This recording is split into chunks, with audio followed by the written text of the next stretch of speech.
bit rough today with all the rain out there. But hey, welcome into the Spider's Web here on the Future Star Media. I'm Spider Jones, your host from here from, let's see, yes, 7 o'clock till 8 o'clock tonight. And there's so much to talk about. I want to start off by saying this.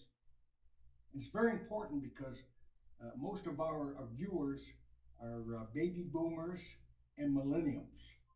And so I always say, you're never too old to set another goal, and you're never too old to set up another dream.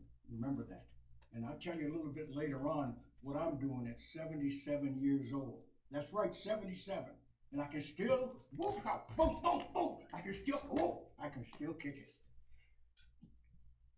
I like to keep things casual. You remember last week I was talking about live band performances, and I talked to people listening in and sent out over the internet, over the social media, to send in your favorite live band of all time. In other words, which concert did you attend over the years, and which was the best band that you witnessed? Because there's so many of them, and I got to tell you, the feedback was something else. It was super, and I'm going to share some of that with you because that's important. Then after that, I want to just delve into the Roy Jones,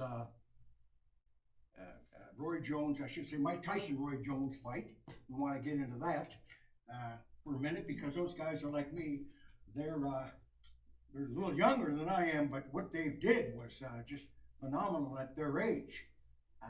The fight was probably not as exciting as the build-up. They both talk tough, and we'll talk about that. Also, I want to talk about a book that I have. My next book is going to be published right after Christmas. We hopefully early in the new year, and it's called The Predator Within. And you believe me, wait a minute, don't go nowhere, Sean. Bring that camera in a little bit, okay? Bring it in. I'm going to tell you now. You know, I like when I bring it in, I mean business. We all have a predator within. The thing is, can we control it, or can we eradicate it? A predator is something that preys on you, whether it's your flesh or your mind. So this psychological predator, I want to talk about it, how I eradicated it, how I got rid of it, and how I turned my life around, and then pursued my dreams into reality. That book, I tell you, it will absolutely change lives, just as Out of the Darkness did my last book, which, by the way, is still on the market, and you can look at that up. Yeah, I'm gonna give it a plug. I'm gonna do that. It's called Out of the Darkness, and it's you can get it through. You go to my website, www.spiderjones.com. Before I get to all that, because I want to spend some time talking about the predator, because I've worked with young people for so many years that have been attacked, and I've seen them tear the psychological predator not only tear their dreams apart, but devour them like they're raw meat. And there's a way to bring this predator down and get it out of there, because it would lead you down the wrong path. But first of all, this is November the 30th, right? Okay. Now, I was home earlier and I got my dates mixed up. So I always look for celebrities' birthdays, and because many out there share a birthday with a specific celebrity, you know, makes you feel kind of, hey, I was born the same day. Well, I can tell you, I was born the same, not the same year, but I share a birthday with one of the most vicious, brutal people of all time, Hitler. And I don't like it. People actually call me sometime and say, hey, Spider, guess who you're sharing your birthday with? But I don't, that's not a fun thing. It's a horrible thing. But anyway, famous birthdays, November 30th, 2020. Ben Stiller, 55 years old today. Ben Stiller, actor, comedian. Chrissy Teigen, 35. She's a supermodel. You remember her on the swimsuits and that. But she's married to superstar John Legend. So that's kind of cool. Bo Jackson. Do you remember Bo Jackson? Played baseball and football. He's got a broke. Remember he struck out and he broke the right over his knee. I never seen nothing like it on man. Can you imagine taking a bat, a professional bat, and just breaking it over your knee? That's a powerful man. Because that would have broke my kneecap. Anyway, he's 58 years old today. Mark Twain, no longer with us, but uh, he was born, I believe, Samuel Clemens. And in 1835, so you know he's no longer with us, but he wrote Huckleberry Finn, Tom Sawyer, both great books. Billy Idol, rock legend, 65 years old. Some of these guys, you know, I mean, I look at Mick Jagger, he's still jumping around, and Jagger's got to be in his mid 70s, got to be around him. He still jumps around. And I saw James Brown when he was in his 70s down at the Forum. And I mean, I saw him first time in 62, but to see him in the Forum, I believe it was in the early 90s, he was still kicking it. Anyway, Billy Idol, 65. Actor Mandy Patinkin. I hope it's in there right. Mandy Patinkin. Patinkin, yeah. He's in Homeland. That was a great TV series. Homeland. He sings and he acts. He's 60. I don't know, he's older than that. He's 68 years old today. Remember Dick Clark? Everybody my age watched American Bandstand. I watched it a lot until Soul Train came on the scene. But anyway, Dick Clark was born. He's no longer with us. He passed on when he was 29. He was born in 1929. You know, in this day in history, let's talk about that for a second. 1647, Massachusetts law made it compulsory for all children to attend school. So you had to go to school. I think that's the same day the term playing hooky was probably developed. How many of you played? I remember playing hooky. Like when I was a kid, playing hooky was different though, because they had the truant officers. They had a guy called the truant officer, and that was your worst fear back then. If you're 9, 10, 11 years old, my worst fear was my mother, because when the truant officer could take you back to school, and then the school you get the strap, corporal punishment back then, and then when I got home, woo, my mother beat me like I was on carpet. Boy, tear your butt up. You just didn't mess around. So I know what that means. What else happened on this day? Oh, yeah. 1647, 41. The Dutch and the French agreed to split St. Martin's. Beautiful islands. And one side is Dutch and one side is French. And because I was there, I believe it was about 6 years ago, my wife and I went there for a wedding. We had a wonderful time. That's just before that destructive hurricane came through there. At any rate, what else is going on? On November 30th, 1968, John Lennon and Yoko Ono. You remember their cover of their album was called Two Virgins, which was a lie. But anyway, they were nude on it. And like, wow, that's probably why it sold. So anyway, I just thought I'd get that the birthdays out of the way. Hope you've had a good week. I certainly have. I mean, obviously with the COVID-19, we're restricted to some degree, but there is good news, at least around the corner. So I hope we can hang out a little longer, because you know we're social animals, most of us. I still love to go out and dance. I was doing a lot of work in the senior citizens home, singing. I was crooning. I like to call it crooning, but I was doing Lou Rawls, Sinatra, Sam Cooke, Smokey, Wilson Pickett. I would even sing Connie Francis and Patti Page songs, because that's the people in that demographic. That was their music in the 40s and 50s. And I was doing a couple of these a week with my DJ, Rich, and having a great time. But now we're into the second lockdown, just after we get out of the first one. So I can't do that. And that's part of me. That's part of expressing myself through singing.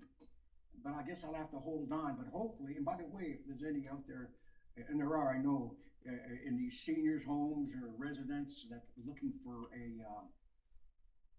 someone to come out and entertain you, we still do it, but they have to put us in a separate room, and we do it over the internet. Like they connect you to Zoom, and then I play all that great music and sing a few songs. We still have a good time. So you can look me up, SpiderJones@Rogers.com, if you'd like that to happen in your place. Because, you know, people are, especially the older people, a lot of them are lonely because they can't get out and do the things that they do.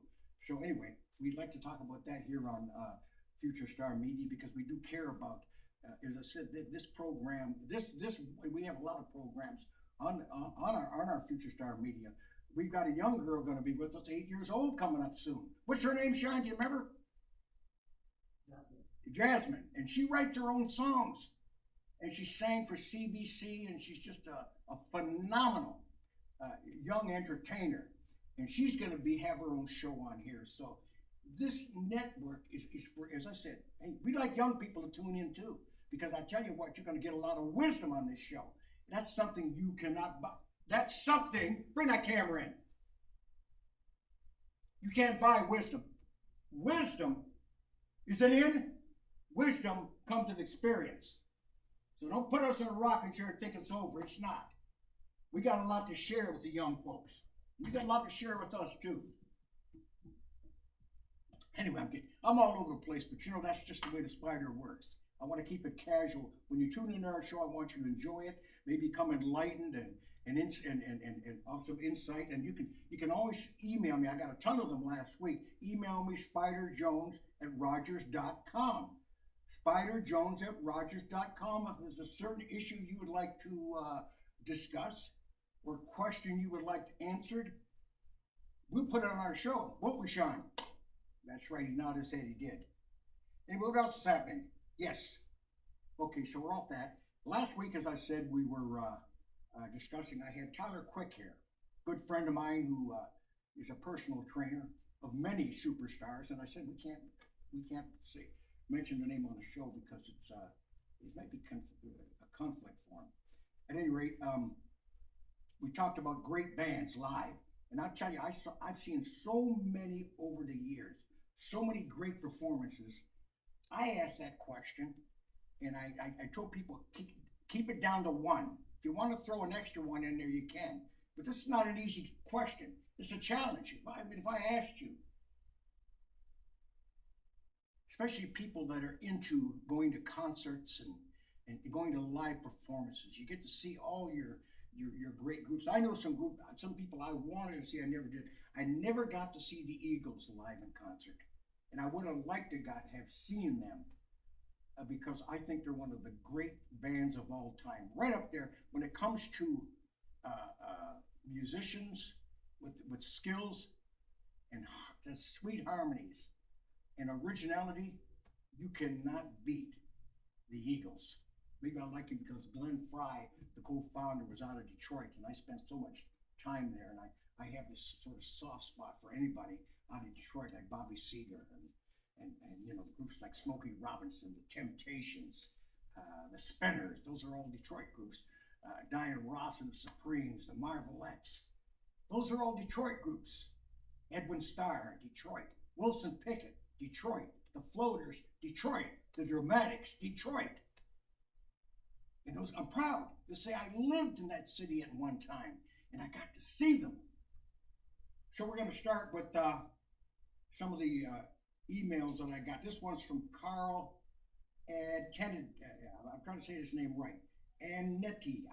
And I know who this guy is. He's a black belter, and he instructs people. So I hope I say his name right. I don't want him to come looking for me.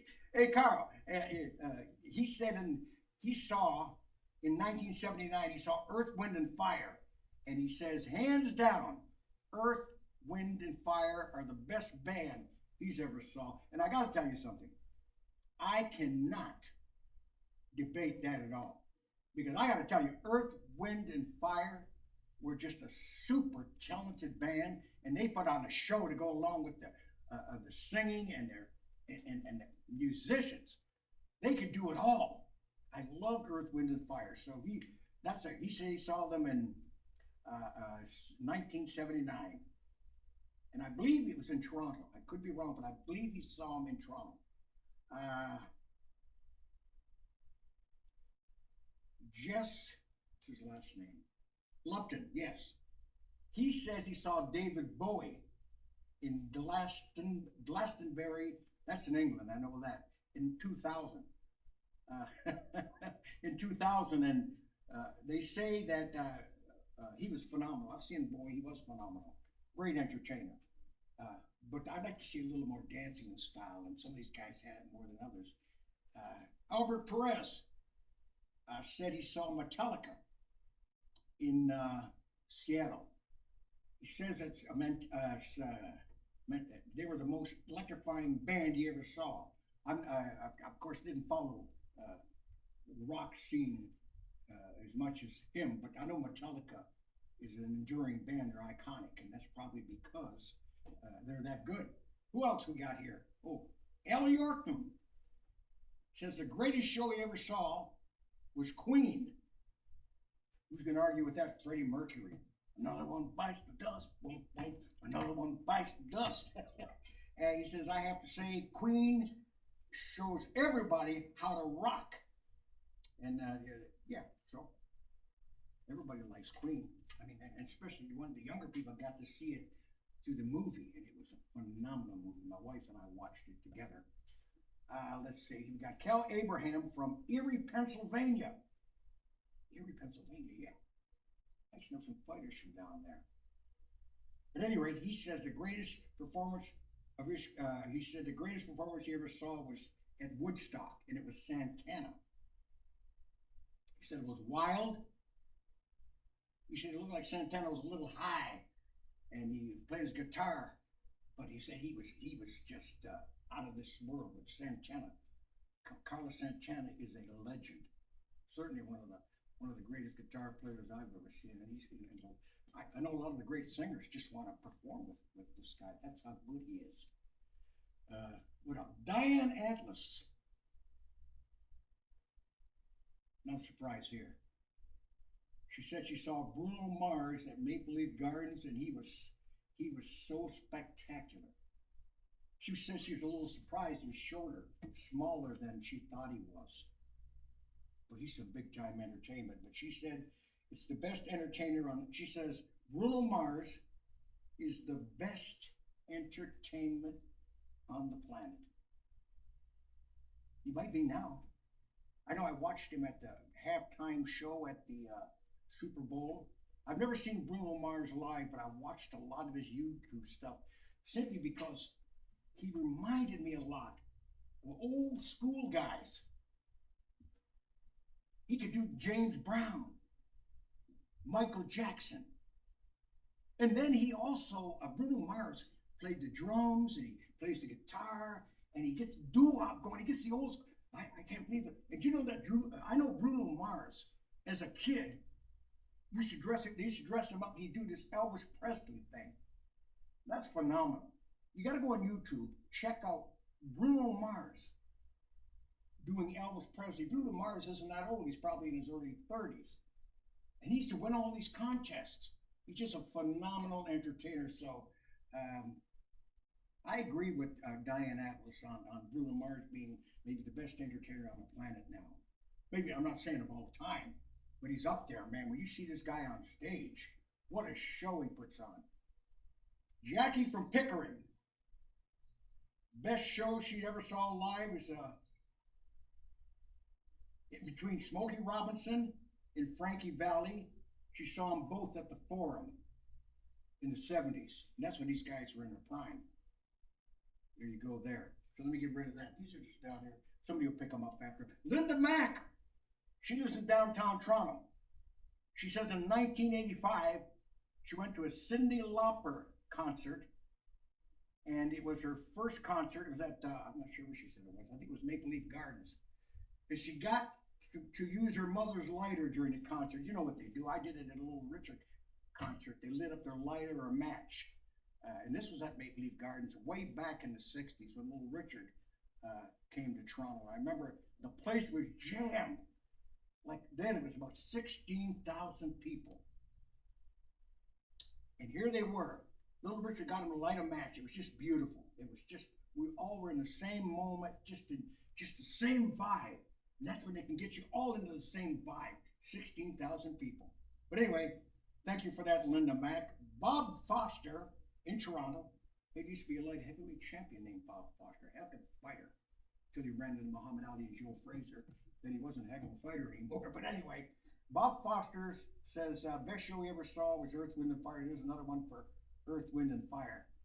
But you know, that's not a surprise. It really isn't. Come on, anybody that knows Earth, Wind, and Fire, you go to any wedding, any dance, as soon as you start putting in da-dee-da, da-dee-da-dee-da, and all that stuff, guess what happens? The dance floor fills up. Deshaun. Hey, Sean, we got one from Cincinnati, Ohio. Deshaun, he didn't leave a last name, but he says, James Brown tore the roof off the sucker. Tore the roof off the sucker. There used to be a song called Tear the Roof Off the Sucker by George, I forget his name, from Detroit, too. The Funkadelic guy. Anyway, Max, there he is, the Eagles. Greatest band I ever saw, seen live. Super Harmonies, great show. There you go. We'll keep going. Chris Spencer, Ottawa, Ontario. Michael Jackson, he was electrifying. Israel Mantiga, saw Elvis Presley, there you go. You got here, 1960 or something like that. I scribble these down fast because they just kept coming in. But listen, I never saw Elvis, and I regret that too. Because, see, when I grew up, the hit parades were different. The charts were different. On the same chart, you would have R&B, which is soul music, country and western, pop music, all on the same chart. So in that sense, you got more exposure. You know what I'm talking about, Sean? I'm just talking to my friend Sean. He doesn't know what I'm talking about either. More exposure. So the kids growing up back then would dance to Frank Sinatra, and then James Brown, maybe Elvis Presley, Connie Francis, Smokey, all these other groups, Ronnie Dove. I mean, there were so many names, Bobby Vinton, all those names back then, Eddie Fisher. You danced to all of them. Then came Wilson Pickett and all these other people, this Temptations. And anyway, so Max, Chris Spencer says Michael Jackson. Oh, Israel Mantiga says Elvis Presley. Another one I never got to see, and I really would have loved to see Elvis. Lou Skeezes. I know him because he's on. Lou Skeezes is on two different. I know he's on a radio station. Talks about finance. He's pretty famous in that area. But Lou, I'm glad you're watching in and listening, Lou. That's sort of nice to hear. This guy's a big name in the financial awareness business, enlightening business, or whatever. He said 1975 at Rich Stadium, that's Buffalo, there's the opening act for the Stones, the Rolling Stones. By the way, I'll think of his name, Millman. Nelson Millman used to be my boss at the Fan 590 back in the 90s when I was working there, when I was going coast to coast like buttered toast. And he came in one night, I kid you not, it's about 1 in the morning, and I'm on the air, and my producer at the time is Georgie Strombolopoulos. He went over to CBC, and you remember Georgie Strombolopoulos from the, what else was it? He was, he was over at Much Music for a long time, a VJ, and then there was Jeff Merrick in the studio at the time with me. He's over at Hockey Night in Canada. Then there's Elliot Friedman, who works for Hockey Night in Canada. We all worked together, and these guys sort of would come on my show, and we'd have a ball. And then one night, Nelson Millman comes walking in the studio. He's like in a daze. I swear, watch the camera. Comes in like this here. And I said, man, I mean, he in the middle of my radio show, the guy comes walking in like he's in a daze. I said, what's the matter with you, man? He says, oh man, I'm just still in the zone. I said, what do you mean in the zone? He said, I just got back from the Stones concert. He said the Stones were his was the greatest group he ever saw. And I said to Nelson, I said, you don't get out much, do you? Did he get mad at me? I was just joking with him. The Stones put on a hell of a show, or a heck of a show. I gotta watch my language. They put on a heck of a show. But anyway, Lou Skeezes says that Bobby Womack, who's a super soul singer And Bobby Womack, he did it across 110th Street. He was a big, big protege of Sam Cooke's. And after Sam died, about 6 months after Sam died, things went south for Bobby Womack. He married Sam's widow, and the whole music world turned on him because Sam Cooke was an icon. But anyway, Bobby Womack was a great guitarist too, one of the great guitarists. Okay, so Phil Gillis, he's a conservative, but I still like him. Phil was in Toronto. He said the Stones, Maple Leaf Gardens, made his hair stand up. He had a lot of hair back then. I know this guy personally, and right now he doesn't have as much hair, but he's still, I tell you, he's on fire in his furnace. Anyway, yeah, there's another Stones guy, Luba Williams. She said her favorite, she's from Toronto, was the Jackson Victory Tour. And she said it was absolutely fantastic.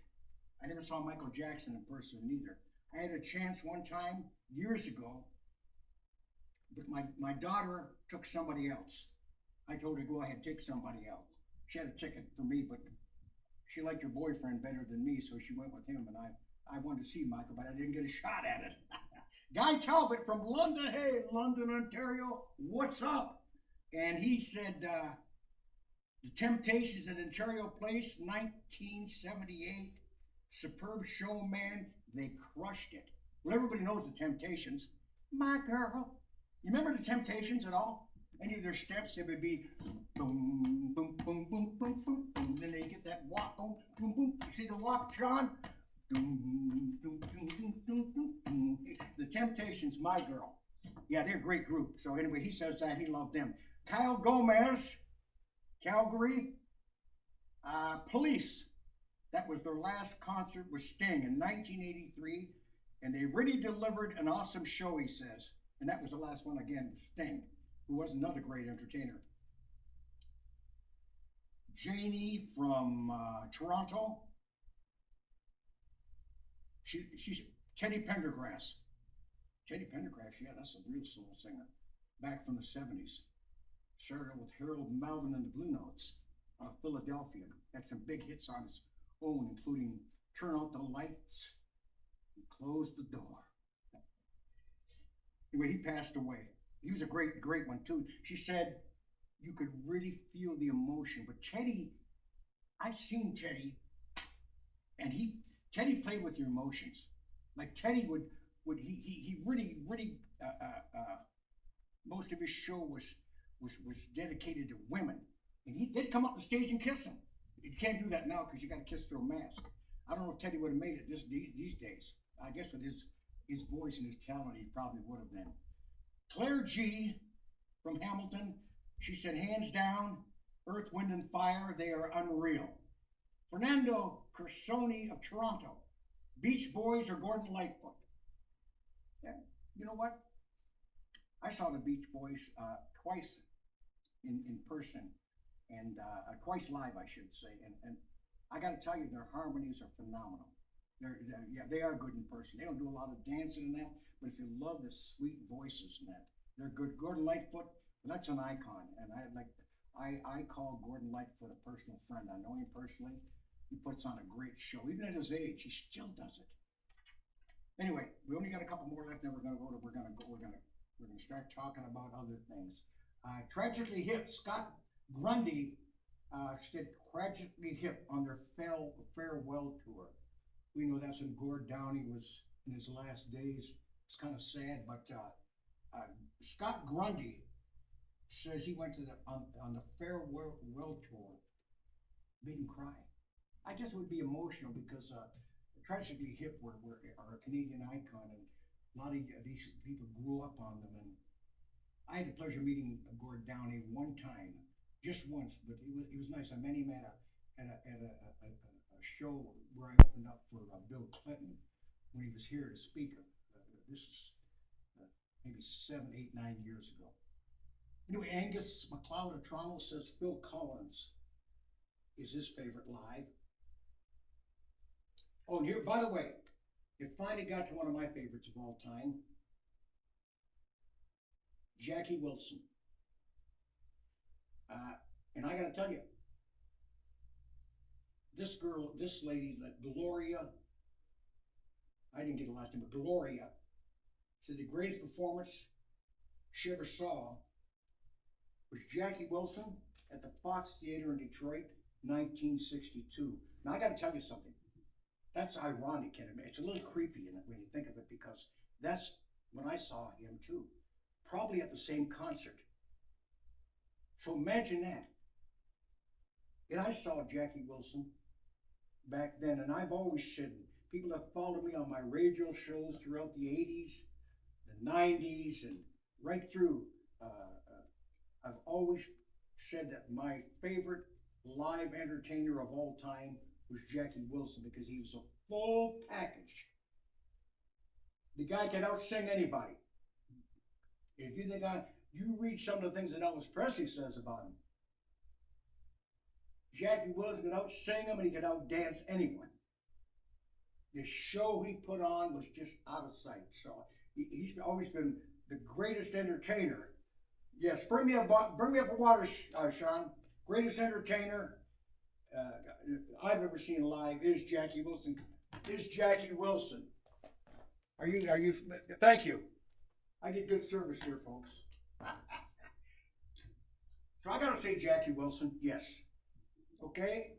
Here's another person, Denise Morrison. She says the best act she ever saw is the Foo Fighters. Well, who they fight? Who the Foo Fighters? I've heard something about them, but I'm really not aware that much of what kind of music they play. But I know Denise. I know her too. Some of these people I know, others I don't. Heinz. That's all they gave me, Heinz. Said he saw the Eagles live during their history tour, greatest rock band of all time, he says. The Eagles, he saw them in London. He just loved them. All right, so that's that. Okay, Evelyn Hernandez, Earth, Wind, and Fire in Vancouver, just plain awesome. Best band ever.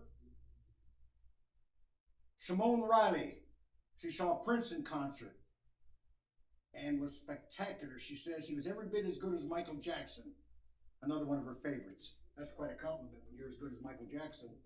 Rosemary Garrett out of Woodland, Michigan.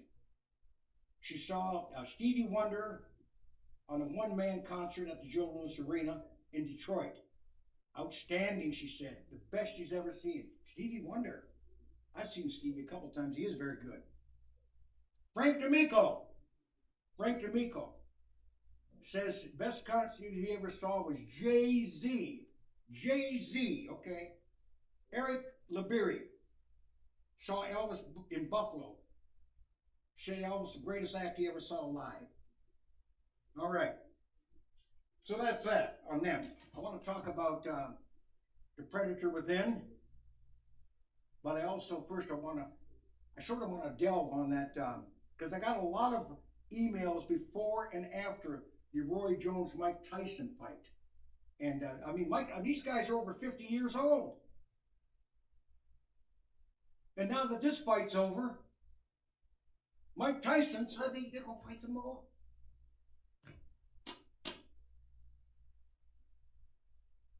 Or does he want to come on and talk about Mike Tyson? Come on up here then. I'll bring up a guy. Bring a chair up here with him. This guy owns a restaurant out here, folks. I got to bring him on. If I don't, I get to eat free.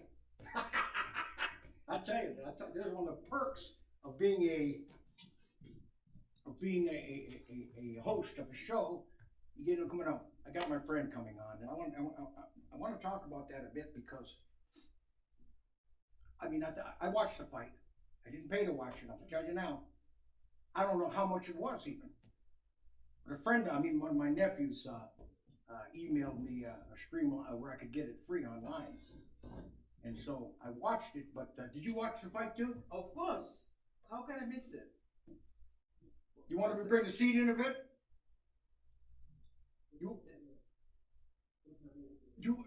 Oh, you want me to go there? You want to go over there? Okay, come on over. Sure. Folks, this show's casual, so I mean, we're on a shoestring budget, and the shoestring budget isn't very big.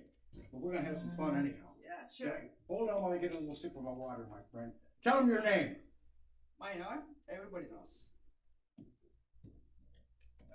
I got people watching the show from other places. Okay, So no problem. what is your name again? Mano. Central Raja. What's your restaurant's name? Restaurant Crazy Jack Bar and Grill down the street. I had some chicken fingers last time I was there. Great. Yeah. You didn't charge me either.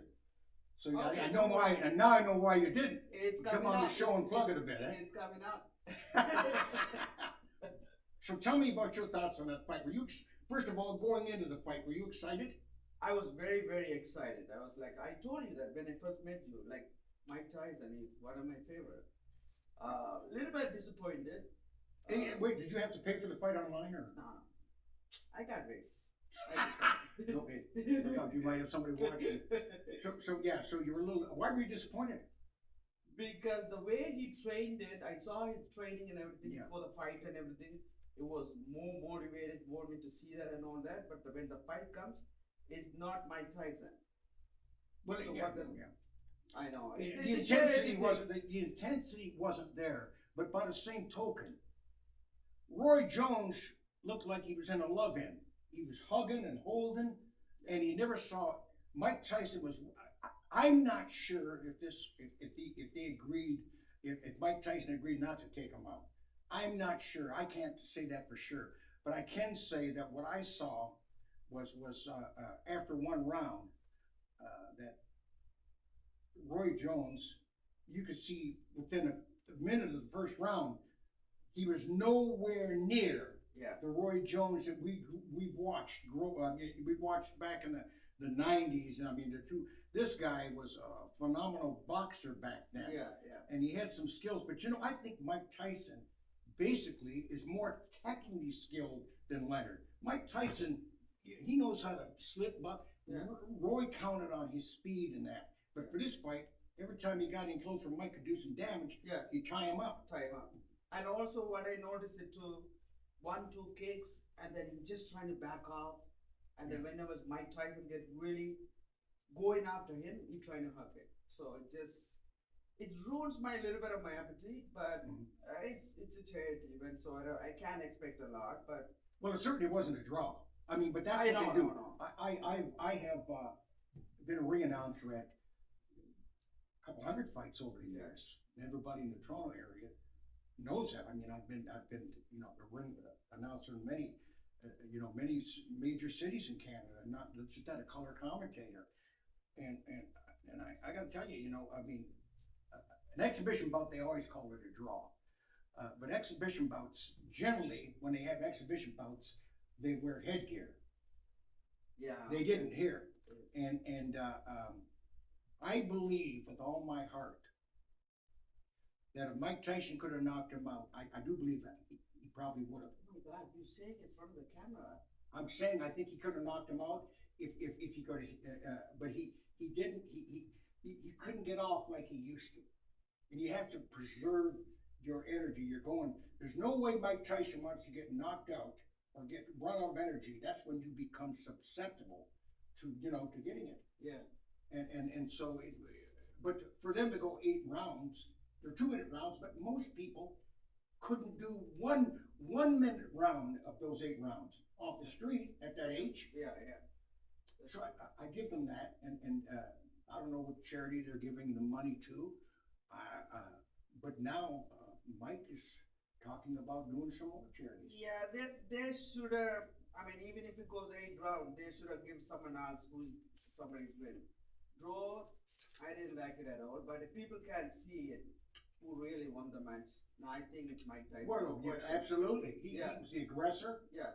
He landed the more telling blows, and then Roy Jones said, "I don't think it was a draw. He thinks he did enough to win." Well, but Roy Jones has always been that so self-confidence, almost at the point of arrogance. He's very much. I'm Roy Jones, but that's what got him through all these years. Mm-hmm. But watching the fight and talking to everyone I saw, but these were guest referees. They weren't part of the I believe the WBC. Yeah. But and they had a belt they gave. But what bothers me there is you have to pay sanctioning fees, so they stick it in there, but and everybody's got to pay them, something. So I don't know. But now they're talking about they're asking who's going to fight next. They're trying to. I don't want to see like that kind of fight. I want somebody to win. I want real Mike Tyson when he's gonna come out next. Well, the real Mike Tyson you knew and I knew Yeah. is not, excuse me, it's not the same Mike Tyson anymore. That's everybody knows, but when you But see, during his working out, preparing for this Yeah. fight, yeah, he looked intense. He told everybody, I'm the real Mike Tyson. He's out, he's doing this and that. That was all hype and build up. build up. And Roy Jones is doing the same thing. They're looking like boom, boom, boom, boom. So everybody got excited, I can tell you. Young people and old people, my nephews, and they're all in there, my nieces are all together watching this fight, and people are excited. Yeah, These old guys, older, they're 20 years younger than me. I can't imagine. And so people say, oh man. I don't look at the age. I just Mhm. look at it Mike Tyson. Yeah. That's the way I am always. But he got to fight he got to fight what he traded for. Now they're asking him, what do you think about maybe fighting Frank Bruno? Well, he beat Frank Bruno twice already. Bruno was scared to death, and now Bruno wants to fight him because he's not. Bruno's he was heavyweight champion of the world for a minute. He's from London, England. He's 59 years old. Okay. So now they're talking maybe George Foreman. George Foreman's 70 years old. He hasn't fought in 23 years. They're talking about, they always want to see a George Foreman, Mike Tyson fight because they're two deadly punchers. But George can't come back. This is not the same George when he was 45. And he won the title at 45 from Michael Moore. But George Foreman then could punch. And he still had a little something, but not now. And then there's always Lennox Lewis. Lennox is 55, but I don't think Lennox is going to come out there just for the money. It's not his style. Yeah. Lennox is well off. He's invested his money well, so it's hard to say. But Mike feels good about this because they're exhibitions. Yeah. Especially he got past this one, Yeah. and he feels good. And I know if he goes to places like China and Japan and Europe, they'll pay him $4 or $5 million. He's an icon. He's like Muhammad Ali. I know, but if he really wants to go for charity event, you know who he should go? Holyfield and Mike Tyson. I got to tell you something. That is the one I've watched Evander lately. Evander's back in training. There's something, I think there's going to be an announcement. You may have something there. I think they're going to, because Evander knows he can whip Michael. He thinks he can whip him. He thinks he can still whip him. He's beat him twice. I know you love Michael. Yeah. I mean, I like Mike Tyson too. Mike Tyson came all the way up here to do an event and help us out with our Believe to Achieve charity. Yeah. For our at-risk youth. Yeah, you told me about it. Yeah, He he's came pretty up good with that. Yep, and we had the honor of, I've met Mike 3 times now and discussed things with him. I like the guy. I like Evander too. But I know Mike more. I don't know Evander. I know Mike a little bit. I don't know Evander. But I know one thing about Evander. He's one of the great warriors of all time. He ain't scared of nothing. He doesn't fear. Tyson intimidated so many people. You look into this camera, he said. All right, I'm looking in it. Tyson intimidated everybody, including me. Yeah, that is Tyson. If he come after me, man, I'd run. I wouldn't stay there and fight him. I'd run. Hey, I want to talk to you, man. It's bad. He's bad. I want to talk to you, man. I said, no, you don't. No, you don't. It's like a snake coming after you. Oh, man. I remember the first time I met him. Yeah. Was actually, we covered the fight for the Fan 590. When he fought Evander the second time. Mm-hmm. The ear biting thing, Las Vegas, Nevada. And I flew down there. The fans sent me down there. And my wife and I went along with a couple of great broadcasters back then still. John Derringer, who was with Q107, he was with me, and Patty Marsden, who has passed away, but Patty Marsden was a great one, he was a good mentor of mine. And we all worked at the Fan 590 back then. So they sent us down there. My job was to cover it. Yeah. And Toronto, they would have it on. Well, I'd be given the, I'd have my near phone. Yeah. Anyway, I met Tyson the day before the fight, and he started talking. I almost laughed because he got this little voice coming out of this big, hey man, how you doing? You know what I mean? And I'm going, yeah, hey man, how you doing? You're from Toronto, and I'm ready to laugh, and I said, no, I'm not gonna, look, that's suicide. He was about up to here on me, but the neck on him, He got the biggest neck in the history of boxing. Really? Yeah, he got over 20-inch neck. He got the biggest neck of any heavyweight champion that ever lived. Imagine that.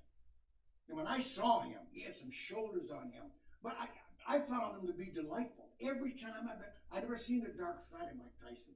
Always nice gentleman, and his wife Kiki, they're nice people. Yeah. But anyway, exhibition, I don't know if he fights Evander, it's not gonna be like it used to be, but I think he'd like to whip Evander once. He'd like to whip Evander. So that fight might happen, we'll see. Okay. But doesn't really matter what happened. I want real Mike Tyson. That's what I wanted. You ain't gonna see the real Mike Tyson anymore. Now quit that fantasizing on my show. When you remember Mike Tyson when he's taking all these guys out in one round, he was the baddest cat on the planet back then. Yeah. I mean, I remember that what he did to Trevor Berbick, man. Hey, I interviewed Berbick. It's a true story. God rest his soul. I liked Trevor Berbick. He passed away. But Trevor trained in Toronto a lot. And I met him a few times through George Chabot, and then we got to talking. I interviewed him on my show one time. I had him in the studio. He got mad. He said, they stopped that fight. I couldn't beat Mike. I said, Trevor, he had you doing the Elvis Presley. When you got up, you were doing this, man. He would go like, hey, look at him, Sean. He was doing this. He got up, and he's going like this here. And, man, he couldn't keep them legs on like spaghetti. And he got mad when I told him, he said, oh, man, you don't know what you're talking about. I said, don't get mad at me. I watched the fight. He took out Trevor in the second round. That Mike Tyson, that guy was scary. Like, he was the eye of the storm. And when you went into the eye of the storm, he scared people to death. Most people were finished off before they got out of the dressing room. Yeah. Because I watched a Frank Bruno fight. Now, Frank Bruno was dark complected, dark skinned. He got in that ring standing next to Tyson. He looked like he was pale. No color change. He was so scared. He turned pale. He was. Yeah. One of the things my son keep on saying it when I'm in the ring, like I keep on looking at guy's eyes constantly. That's his deadly weapon. He said it clearly. That baleful stare, and what's his name was like that too. Sonny Liston. Way before him, Sonny Liston did the same thing. Had you scared. But anyway, you'll never see that Tyson again. But the thing, he went 8 rounds, 2-minute rounds, a pretty good pace because he had to hold on. Let me ask you a question. I got you here. Yeah.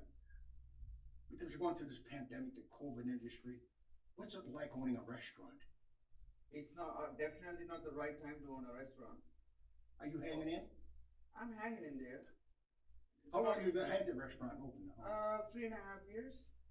And this is really, I mean, because the fight the other night if it was allowed, you probably got to get a good crowd in there. Yeah, if I had a chance. But it started 11 o'clock, but they closed at 9 o'clock already though. There are a lot of customers ask me, are you running the show? I said, no, I can't. It's finished 9 o'clock, right? There's no point. Yeah. It's not easy. And that undercard was Last time I asked for the show, it was like $1,400. It's not worth it. Yeah, that's right too. Yeah. But at any rate, so it's just bad on the restaurant business. But the good news is that we hopefully that there's a vaccine right around the corner. That's what they're saying. And like within a couple of weeks, they're gonna get approved by US. Well, let's hope so. This is still going to take time to have it distributed. Yeah. You know, but I understand that they're trying to pass another financial package to help the small businesses. But it's still got to go through this, I guess, Parliament. Hopefully that'll happen. Yeah. Because that you need that kind of help, right? Yeah. Yeah. They definitely need that kind of help. Well, that's good. Anyway, anything you want to add to that? Where's your restaurant at again? Restaurant down the street, 19 King Street West, Oshawa, King and Simcoe. So anytime you guys can come from 9 a.m. to 9 p.m. Yeah. Well, that's good. Thank you so much. And I was going to think, I just want to mention one thing too. If they do have that Holyfield Tyson fight, that'd be a year from now. But Ah, I I mean, can't wait it. Those guys are dinosaurs. Maybe they should hold it in Jurassic Yes. Park. Huh? I hope Tyson looking at it right now. Let's go, Tyson. Thank you, my friend. Yeah. Mano, right? Yes. Mano the man. Yes. Nice to see you. Do me a favor when you're leaving, okay? Can you grab that for me? Oh yeah. Well, bring the camera and watch him. Now he's got a new career. Yeah. Sideline career. Maintenance, right? Yeah. Oh, look at this here. You look in pretty good shape. He's picking them up, folks. He's tripling them up. Combinations. Combination. There you go. That much. Thank you, Mano. Oh, here's a couple more for you. Okay. Yeah, there you go. Those are my notes. Don't try to copy them. All right, I won't copy that. Make sure you bring Tyson Show here. Mike Tyson. I'm sure Mike Tyson will come to Oshawa. Come on in, Sean. If you wanna. I'm sure Mike Tyson would love to come to Oshawa. But he came. Hey, listen. He came to St. Catharines when we did the show up there, the Battle of the Suits, or the spy for the Spider Jones believed to achieve. He showed up. Him and his wife, and a lot of support. At any rate, hey, I'm going to bring my producer on. Come on up here, Sean. Spider Jones. Good to see you, my friend. It's awesome listening to your show. Spider, you're such a legend. What's the secret? There's no secret. I'm not a legend. You are a legend, come on. I mentioned Spider's name to everybody, and it's like, wow, you have that guy on a show. That is amazing. Don't try to butter me up. I'll tell you what this guy is, okay? He is the executive producer of the Future Star Media here, and basically you like to work with people of all ages, but you're trying to hone the skills of young entertainers, and that's something we need. Well, you see, Spider, one of the reasons that we started, because of COVID situation, we had to reorganize our company, and what we did was build a stage and a green screen, because everything now is going to be online. Everything is going to be internet. It's a virtual world we live in now. The physical world is kind of falling apart. Yeah. But we can't panic. We can't like say, oh, what am I going to do? What is the future like? And in fact, I'm launching my own, to plug my show on your show. Go ahead. I'm launching my own talk show soon about the future. What kind of future we can look forward to. But I met Spider through Tony Morano. Tony Morano, yeah. Yeah, yeah. This guy's been in 100 movies with his camera, Yeah. all over the world, Yeah. LA, everywhere, yeah. And that was great. And I like your whole concept of this, because you're right. The future is in social media, and right now we're on how many social media streaming? Right now we're streaming it to about 14 platforms. Yeah. Yeah. So it's a But we're now yeah. starting, folks, and Spider is an amazing. I'm in awe every time Spider visits our studio or comes in for his show. He's such an amazing wealth of experience, and the guy's story is phenomenal. You're making me blush, man. His story is phenomenal. No, indeed, I'm a journalist by profession, and I've listened to thousands of stories. This guy's story is through the roof, and I'm glad you're bringing out your book. Yes. Predator Within. Where you're involved in that. The Predator Within is going to be a, the fact is, there is a psychological predator, and he's real. Yeah. It's real. It may be invisible, Mhm. but it's real.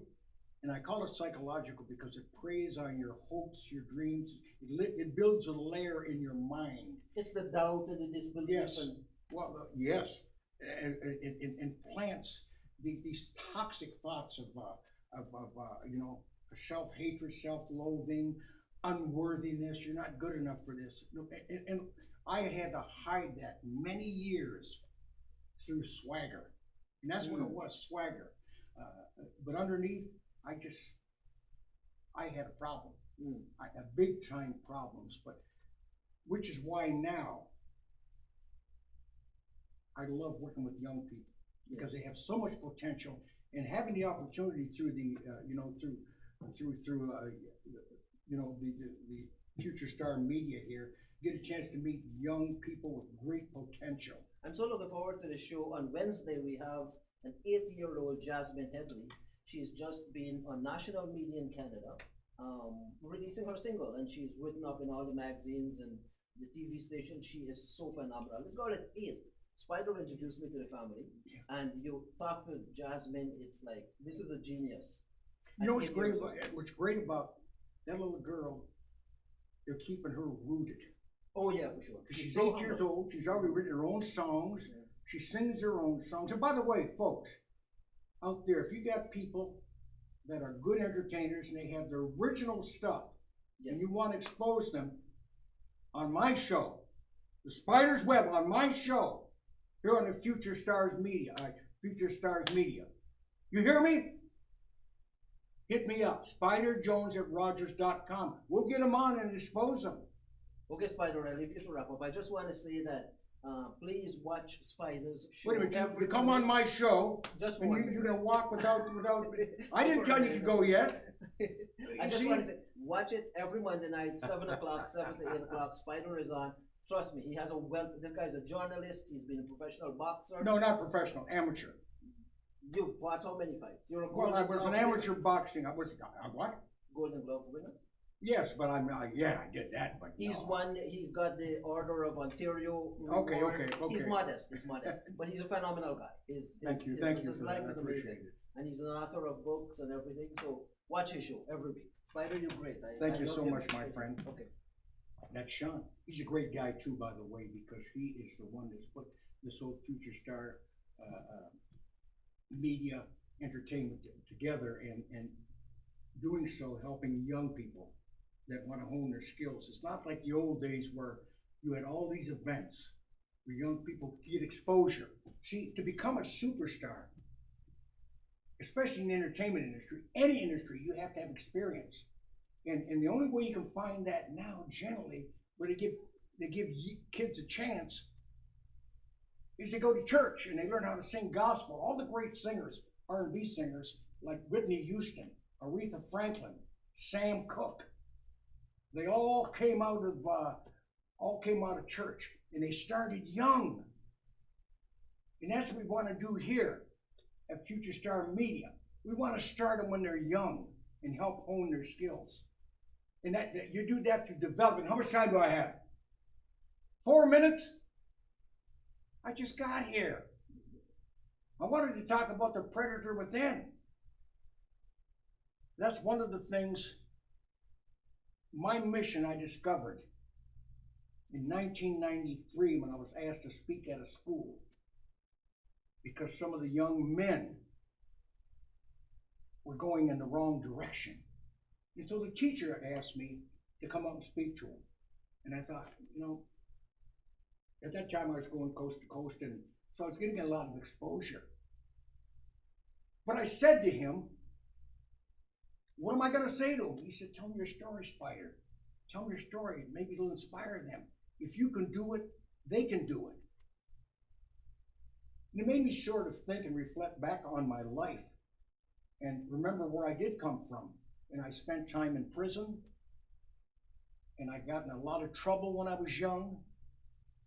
I had no self-confidence. And again, let me stress, I swaggered so people would think I was cool. A lot of young people do that. But underneath, I was confused. I had no self-confidence in anything, unless it was in the street. I went to bed till I was 14, I gotta tell you. I failed grade 3 and grade 4. They put me in a remedial class,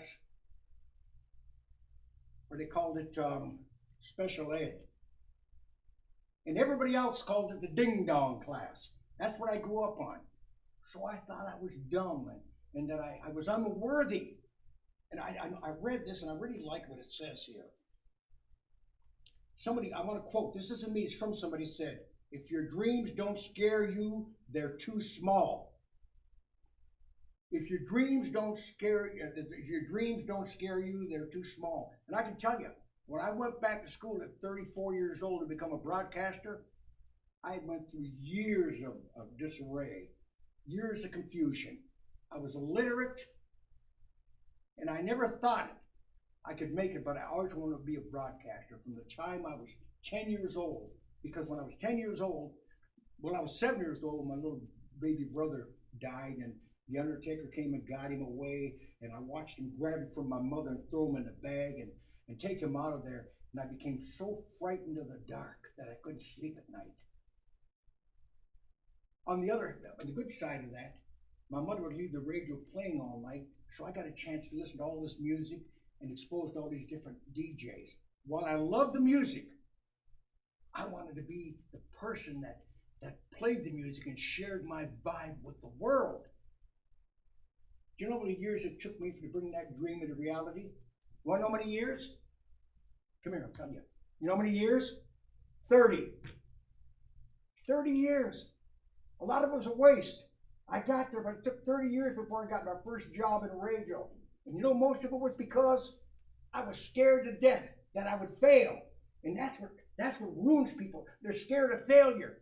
Failure, if you use it right, it's just an experience on the steps to your dream.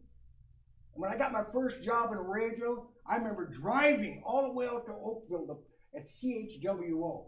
I was literally shaking at the wheel because now I had to live up to the dream. But you know what? I never dreamed back then that I would interview a former president of the United States, the heavyweight champion of the world. I never dreamed that I would entertain and interview big names in acting, political leaders, entertainers, that I would have my own radio show and I would coast to coast. But all those things finally came into fruition after I began to believe I can do it. And that's why I opened the Spider's Web Youth Empowerment Center through Believe to Achieve. Because I want young people to believe in themselves. They need that. They need to have that faith that they can do anything. It's not where you come from in life.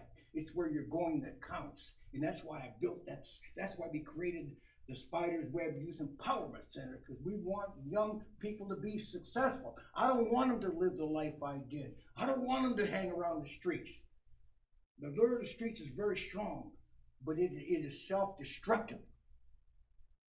There's no happy ending when you get into street life. And anybody worth their salt in prison now will tell you that, because I visit the prisons and I see what those guys are up against. And the young women too. Anyway, we got to get out of here, don't we? Listen, folks, I'm back next Monday, 7 o'clock to 8 o'clock, here on the Future Star Entertainment. Until then, remember, I've said it before, you're never too old to set a goal, and you're never too old for another dream. Until next Monday, this is the lovable one, Spider Jones, saying, have a good evening. Better still have a good week.